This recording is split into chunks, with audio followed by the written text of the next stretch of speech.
To make a scrollable screenshot in Google Chrome or Microsoft Edge or any browser that supports it, download an extension. To add it, you can either Google scrollable screenshot in Google Chrome and access this link, or go to the Chrome Web Store and search for the same thing.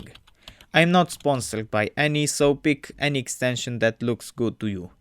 Press the Get button, add extension, and after it installs, then press the extension button, it's this puzzle icon right here, or click these three dots and go to extensions and make the extension you just installed visible by clicking on the eye.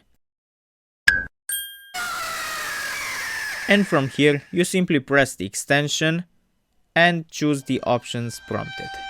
As a heads up, if you downloaded the same extension as me, here is the edit button located. From here you can crop, edit, blur and do other stuff on the image.